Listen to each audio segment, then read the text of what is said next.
there are difficulties for veterans in seeking help. And initially I used to think this was because they were veterans, but actually I fear that the main problem is that they're men. About 95% or more will be men, and we know, we've always known, and probably it won't change a great deal, is men do not come forward for not only psychological help, but for physical help as well.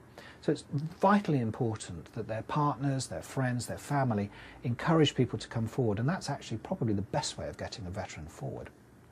So they're men, they don't come forward.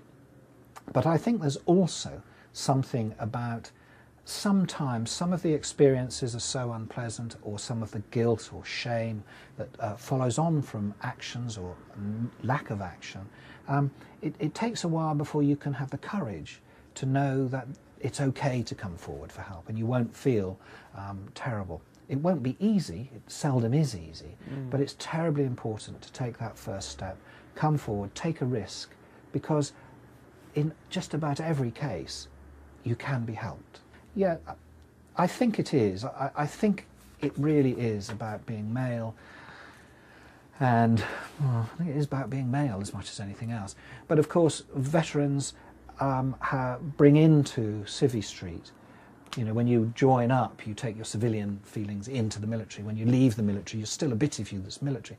And so those sort of issues of stiff upper lip, of not showing any weakness, of not letting the team down, they don't count actually once you've left, but they do count psychologically, because generally you've invested so much in the military to become a soldier, sailor or an airman.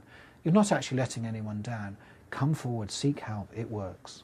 The differences with females are that there's not so many of them, and so it's a bit early at this point in time to say what the differences might be. And clearly women are unlikely to be in the frontline combat infantry units. However, they will be exposed to traumatic events. We do know from the research is that women are generally better at coming forward and seeking help. So I would expect women to come forward if they have problems.